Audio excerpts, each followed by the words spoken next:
Some stories refuse to fade, they haunt us, demanding answers and justice. These are the cases that linger in the public consciousness, echoing through the halls of courthouses and the quiet corners of our communities. They are not just tales of crime, but of lives forever changed, families left in turmoil, and questions that seem to multiply with every passing year. These true crime cases grip the nation, not out of morbid curiosity, but from a need to understand the unimaginable.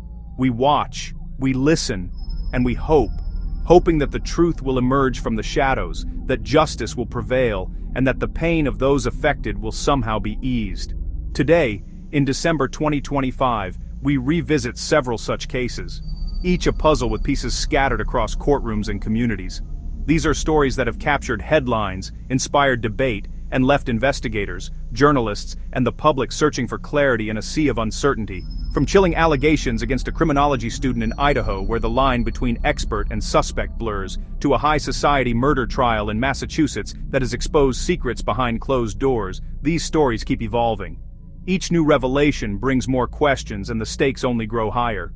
New evidence, fresh witnesses, and ongoing legal battles keep the public riveted, hoping for closure.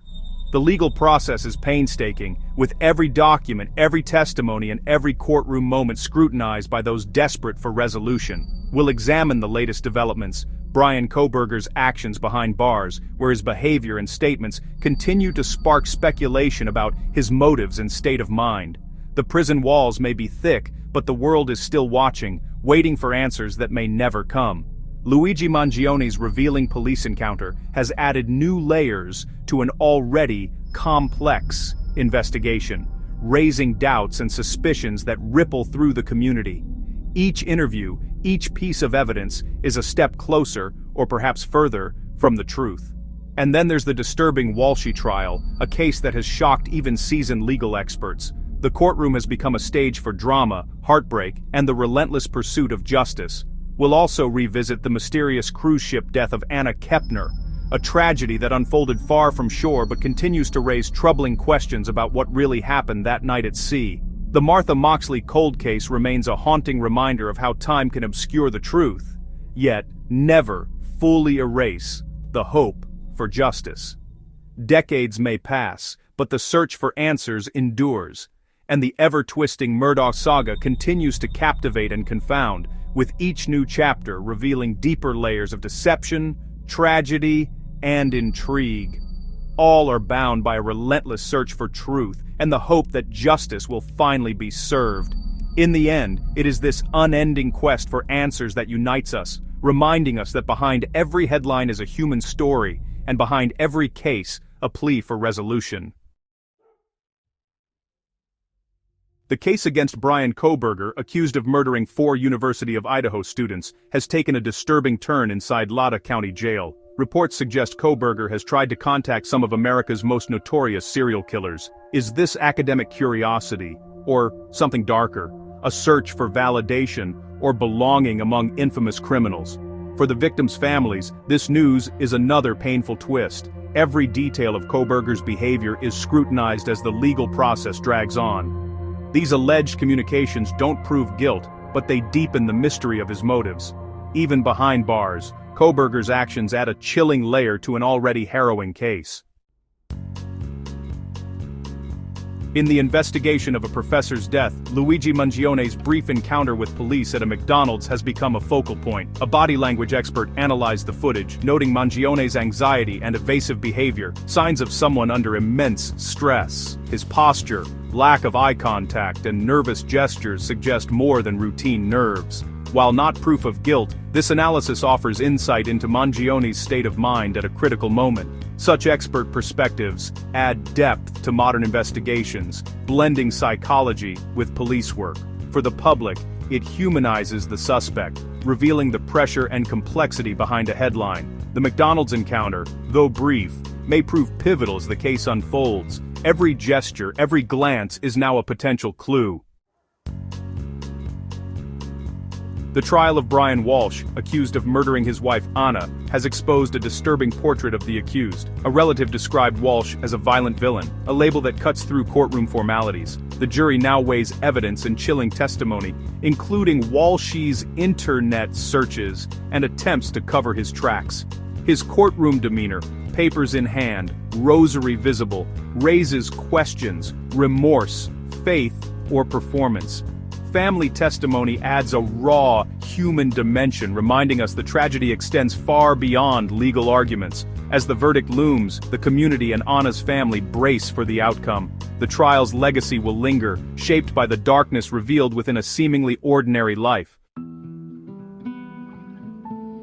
Anna Kepner's cruise was meant to be a getaway, but her death turned it into a federal homicide investigation. The FBI is now deciding whether to pursue state or federal charges, a choice that will shape the entire case. Crimes at sea fall into legal gray areas, making the FBI's involvement crucial. For Anna's family, the wait for answers is agonizing as investigators gather evidence and interview witnesses. The decision on jurisdiction will determine the path to justice. This case is a stark reminder.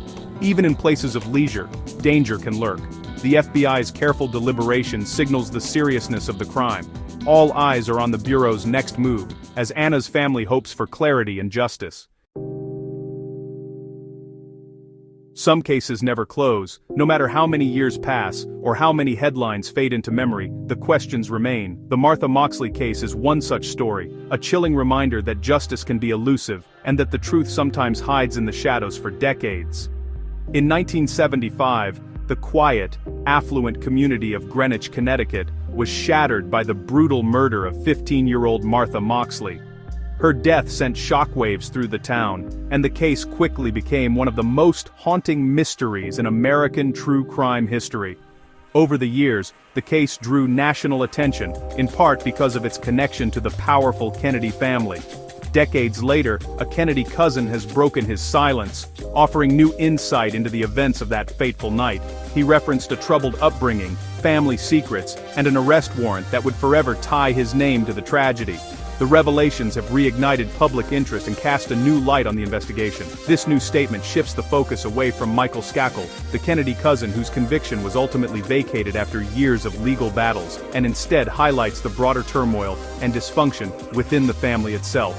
For Martha's family, every new detail brings a complicated mix of hope and heartbreak. Each revelation is a reminder of their loss, but also a glimmer of possibility that the truth may finally come to light. Nearly 50 years have passed since that tragic night, but the pain and uncertainty linger. Time has not dulled the community's desire for answers, nor the family's longing for closure. The Martha Moxley case remains a symbol of how justice can be complicated by privilege, influence, and the secrets of the wealthy. The story is a stark reminder that even in the most privileged circles, darkness can take root. Even now, fresh revelations from within the Kennedy circle keep the story alive, fueling speculation and debate among journalists, investigators, and the public alike. The past refuses to stay buried. Decades-old evidence is re-examined, and new witnesses come forward, hoping to finally bring closure to a case that has haunted so many for so long. The search for truth continues, as detectives and journalists alike refuse to let the case go cold. Each clue, each memory, is another step toward justice. The public still waits for the final chapter in Martha Moxley's story, hoping that one day, the answers will finally come, and her memory will find peace. The Alex Murdaugh saga, a tale of power, corruption, and murder, continues to twist. Even after his conviction, a recent hearing introduced emotional testimony from the family's longtime housekeeper, who recalled a mysterious white truck on the property the night of the murders. Her memory, persistent and haunting, raises new questions about who was present that night. This detail, absent from the original trial, adds intrigue and uncertainty. The housekeeper's trauma reminds us that the circle of victims extends beyond the immediate family. As the defense seeks a new trial, the case grows ever more complex. Even with a verdict, the search for the full truth goes on. Why do true crime stories captivate us? What is it about these real-life mysteries and tragedies that draws us in, episode after episode, night after night? For many, it's more than just a passing interest. It's a deep curiosity about the world and the people in it. It's not just fascination with darkness. It's about people, loss, and the pursuit of justice. We're compelled by the stories of those affected, the families left behind, and the communities forever changed. These stories remind us that behind every headline is a real person, a real tragedy, and a ripple effect that touches countless lives. We watch to honor victims, to bear witness, and to seek understanding in a chaotic world. There's a sense of responsibility in not looking away, in acknowledging the pain and loss that others have endured. In some ways, watching is an act of empathy, a way to stand in solidarity with those who have suffered. Each case shatters our sense of safety, but following the process helps us make sense of the senseless. We search for answers, for patterns, for reasons why such things happen. The process of investigation and trial gives us a framework to understand the chaos, even if the answers are never simple. These stories are cautionary tales, teaching us about human nature, red flags, and the complexities of justice. They reveal the flaws and strengths in our systems, and the ways in which justice can be both served and denied. We learn to recognize warning signs, to be vigilant, and to appreciate the hard work that goes into solving even the most difficult cases. We learn from the investigators, the families, and the juries, seeing both the best and worst of humanity. Their courage, resilience, and determination inspire us, while their struggles remind us of the fragility of justice.